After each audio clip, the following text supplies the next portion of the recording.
ഇന്നത്തെ നമ്മുടെ ചിന്തയ്ക്കായി പ്രാർത്ഥനയോട് ദൈവം എങ്ങനെ പ്രതികരിക്കുന്നു? പ്രാർത്ഥനയെക്കുറിച്ച് നാം സർവ്വസാധാരണമായി ചോദിക്കുന്ന ഒരു ചോദ്യമാണ്, എന്തുകൊണ്ട് എൻ്റെ പ്രാർത്ഥനയ്ക്ക് ദൈവം ഉടൻ മറുപടി തരുന്നില്ല? നമ്മുടെ കർത്താവ് അപ്രകാരം വാഗ്ദാനം ചെയ്തിട്ടുള്ളതല്ലേ എന്നും അവർ ചോദിക്കാറുണ്ട്. പ്രിയമുള്ളവരെ, പ്രാർത്ഥനയ്ക്കുള്ള മറുപടി 3 വിധത്തിലാണ്. നമ്മുടെ ആവശ്യം ഉടനടി നിറവേറ്റിയിരിക്കുന്നു, അല്ലെങ്കിൽ നിങ്ങളുടെ ആവശ്യം അംഗീകരിച്ചിരിക്കുന്നു, എന്നാൽ അല്പസമയം കൂടെ കാത്തിരിക്കേണ്ടതായിട്ടുണ്ട്.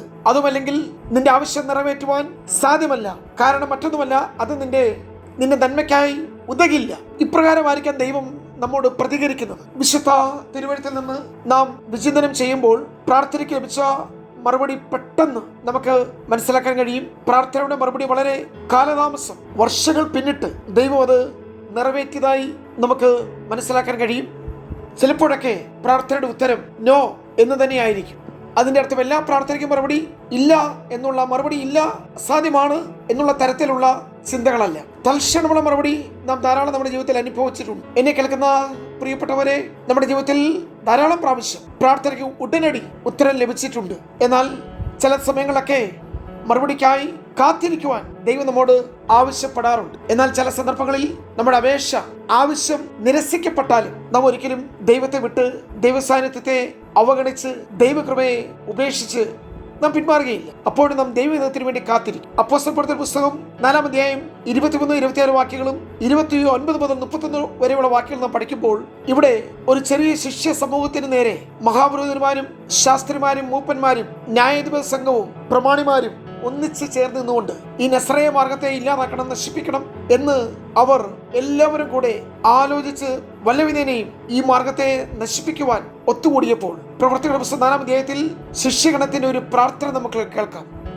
അത് കേട്ടിട്ട് അവർ ഒരുമനപ്പെട്ട് ദൈവത്തോട് നിലവിളിച്ചു പറഞ്ഞത് എന്ന് പറഞ്ഞുകൊണ്ട് ദൈവസന്നിധിയിൽ അവരുടെ ആവശ്യവും അപേക്ഷയും ഓർപ്പിച്ചുണർത്തുന്ന ഒരു കൂട്ടം. അവിടെ അവർ ചോദിക്കുന്നത് അവരുടെ വ്യക്തിപരമായ വിഷയങ്ങളല്ല, ഭൗതിക ആവശ്യങ്ങളല്ല, ഭാവിയുടെ കെട്ടുപണികളുടെ എന്തെങ്കിലും സാധ്യതകളെ കുറിച്ചുള്ള ആഗ്രഹങ്ങളുടെ നിവൃത്തി പ്രാർത്ഥനയിൽ കൂടെ വെളിപ്പെടുത്തുകയല്ല. ദൈവത്തിന്റെ വചനം പറയുന്നു, അവർ ഇങ്ങനെ പ്രാർത്ഥിച്ചപ്പോൾ, എങ്ങനെ പ്രാർത്ഥിച്ചു? ഇന്നത്തെ ഈ സാഹചര്യത്തെ, അവർ കടന്നു പോകുന്ന ജീവിത അനുഭവങ്ങളെ, നേരിടുന്ന പ്രതിസന്ധിയെ, അവർ ഉയർത്തുന്ന വെല്ലുവിളിയെ, ദൈവമേ നീ കാണണമേ, അങ്ങയുടെ കരം നീട്ടുമാറാകണമേ, അങ്ങയുടെ ദാസന്മാരെ ശക്തീകരിക്കുമാറാകണമേ, ഏവർക്കും ധാരാളമായ കൃപ നൽകുമാറാകണമേ എന്ന് പ്രാർത്ഥിച്ചപ്പോൾ ഉടനടി ആമേൻ പറഞ്ഞ പ്രാർത്ഥന അവസാനിക്കുന്നതിന് മുമ്പേ മറുപടി വെളിപ്പെട്ടു. എന്താണ് മറുപടി? അവർ ഇരുന്നിരുന്ന സ്ഥലം മുഴുവൻ കുലുങ്ങി. എല്ലാവരും പരിശുദ്ധാത്മാ നിറഞ്ഞവരായി ദൈവവചനം വളരെ ധൈര്യത്തോടെ പ്രസംഗിച്ചു. പ്രിയരെ, പ്രാർത്ഥനയ്ക്ക് ലഭിക്കുന്ന വേഗത്തിലുള്ള മറുപടി തന്റെ ദാസന്മാരെ ശക്തീകരിച്ച ദൈവകൃപ.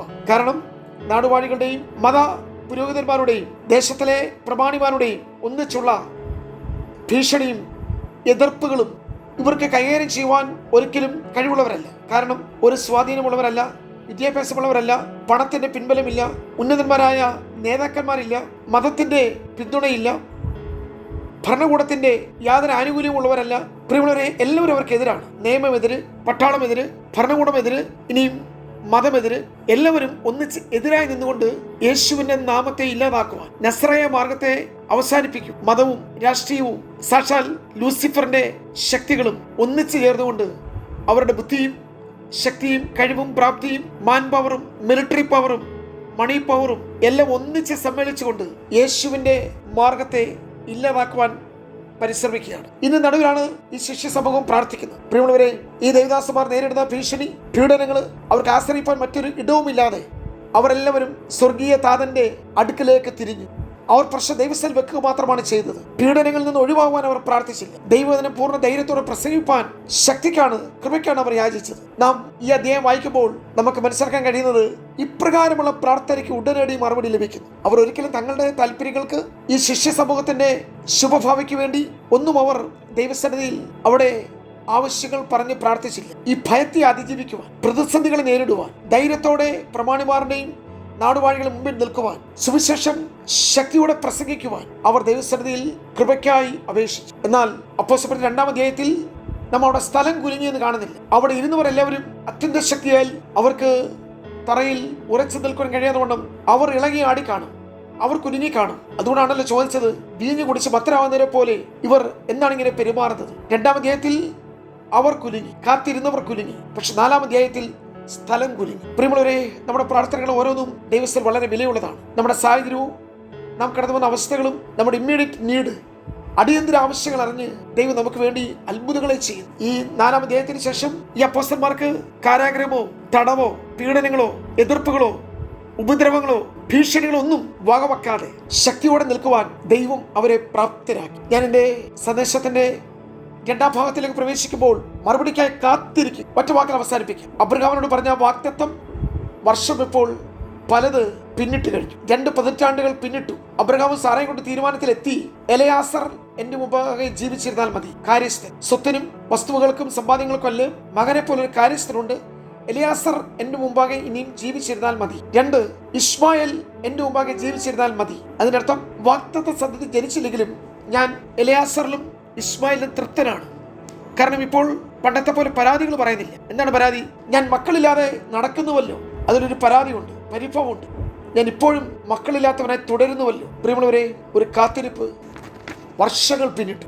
ഇനിയും അനുകൂലമായ യാതൊരു സാഹചര്യം ഈ കൂടാരത്തിൽ ഇപ്പോൾ ഇല്ല. ശരീരവും ശരീരഘടനയും തങ്ങളുടെ പ്രായം ഇപ്രകാരം ഒരു അത്ഭുതം കേട്ടുകേൾവി പോലുമില്ല. പ്രകൃതി നിയമങ്ങളെതിരെ, ഇപ്പോൾ അവർ ആയിരിക്കുന്ന സാഹചര്യങ്ങളും സ്ഥിതികളും മൊത്തവും എതിരെ, എല്ലാം പ്രതികൂലമായപ്പോൾ ഈ വിഷയത്തിന്മേൽ ദൈവം ഇടപെടുവാൻ തുടങ്ങി. 17-ാം അധ്യായം മുതൽ കാര്യങ്ങൾ വ്യത്യസ്തമായി. 17-ാം അധ്യായത്തിൽ എൽഷദായിയുടെ വെളിപ്പാട്. എൽഷദായ്, ഒരമ്മ തന്റെ കുഞ്ഞുങ്ങളെ മാറോട് ചേർത്ത് അതിനാവശ്യമായിരിക്കുന്ന പോഷകങ്ങളും സംരക്ഷണവും ജീവനെ നിലനിർത്തുവാൻ ഒരു കുഞ്ഞിന് ആവശ്യമായിരിക്കുന്ന എല്ലാം അമ്മ നൽകുന്നത് പോലെ ഒരു തലമുറയെ മുഴുവൻ മാറോടണച്ച് അവർക്ക് എന്തും നൽകുവാൻ കഴിവുള്ള സർവശക്തനായ ദൈവത്തിന്റെ വെളിപ്പാട് അബ്രഹാം ദൈവത്തിൽ നിന്ന് പ്രാപിച്ചു.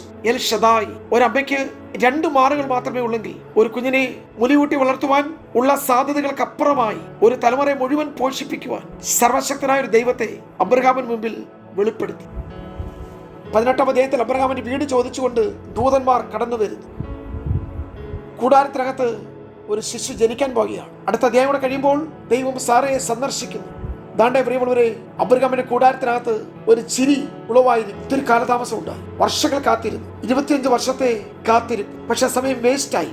ഒത്തിരി കാര്യങ്ങൾ മനസ്സിലാക്കുവാൻ, ദൈവം ആരാണ് തിരിച്ചറിയുവാൻ അബ്രഹാം റെഡിയായി. അബ്രഹാമുള്ള ബന്ധത്തിൽ ദൈവത്തിന് മറുപടി നോ എന്നല്ലായിരുന്നു, വെയിറ്റ്.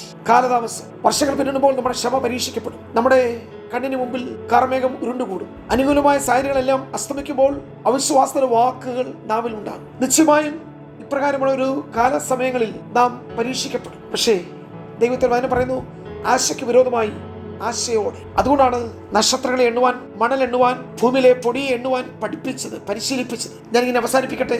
ഇവിടെ 3ാമത് ഒരാവശ്യം നിരസിക്കപ്പെടും. നോ എന്നായിരുന്നു മറുപടി. 2 കൊരിന്ത്യർ ലേഖനം 12-ാം അധ്യായം 7 മുതൽ 9 വരെയുള്ള വാക്യങ്ങൾ. സാത്താന്റെ ഈ ദൂതനെ തന്നിൽ നിന്ന് നീക്കുവാനായി പൗലോസ് 3 വട്ടം പ്രാർത്ഥിച്ചു. അവിടെ മറുപടി ലഭിച്ചില്ലെങ്കിലും മറുപടി ലഭിച്ചു. അതെങ്ങനെയാണ്? ചില സന്ദർഭങ്ങളിൽ ദൈവം മറുപടി ഒന്നും നൽകുകയില്ല. സ്വർഗം നിശബ്ദമായി. ഒരു ദൈവിക ഇടപെടലും ആ വിഷയത്തിൽ ഉണ്ടാതായി നാം കാണുന്നില്ല. പക്ഷേ ദൈവം സാത്താന്റെ ദൂതനെ മാറ്റിക്കൊണ്ടുള്ള മറുപടിയല്ല കൊടുത്തത്.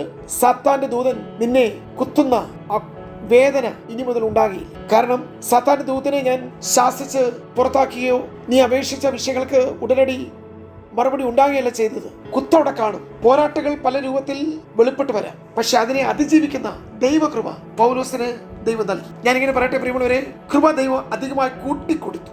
കാരണം സാത്താന്റെ ദൂതന്റെ ഈ ശക്തിയുള്ള ശൂലം തന്നിൽ നിന്ന് എടുത്തു മാറ്റാതെ, ഇപ്പോൾ അതിന്റെ അസഹനീയമായ വേദന തനിക്ക് അനുഭവിക്കാൻ കഴിയാതെ, എത്ര കുത്തിയാലും തനിക്ക് വേദന ഉളവാകാത്ത രീതിയിൽ ദൈവകൃപയുടെ ശക്തി പൗലോസിന്മേൽ ആവസിച്ചു. പ്രശ്നം അവിടെ ഇരിക്കുമ്പോൾ തന്നെ അതിനെ അതിജീവിക്കുന്ന ദൈവകൃപ. പ്രിയമുള്ളവർ, നാം എന്തെങ്കിലും മറുപടികൾ ദൈവസ്ഥലിൽ പ്രതീക്ഷിച്ച് കാത്തിരിക്കുമ്പോഴും ഒന്നും തന്നെ പ്രതികരിക്കാതിരിക്കുവാനുള്ള കാരണങ്ങൾ ദൈവത്തിന് കാണും. ചിലപ്പോൾ അത് നമ്മുടെ നന്മയ്ക്കാകും. കാരണം നിങ്ങളുടെ ഇന്നലകളെ ദൈവം അറിയുന്നു, ഇന്നത്തെ അവസ്ഥകൾ ദൈവം അറിയുന്നു, നാളെ നിങ്ങൾ ആരായി തീരുമെന്ന് ദൈവം അറിയുന്നു. സകലവും നന്മയ്ക്കായി കൂടി വ്യാപരിപ്പിക്കുമ്പോൾ ചില വിഷയത്തിന് മറുപടി ലഭിക്കാത്തതും താമസിച്ചതും അഥവാ പെട്ടെന്ന് ലഭിച്ചതിന് പിന്നിലെല്ലാം ദൈവത്തിന്റെ നാമം മാത്രമേ മഹത്വമെടുക്കുകയുള്ളൂ. നമുക്കിത് അതിനായി സ്തോത്രം ചെയ്യാം. കർത്താവിനെ വിശ്വസിക്കാം. ഈ ദൂതുകൾ നമുക്കേവർക്കും അനുഗ്രഹമായി തീരട്ടെ. God bless you.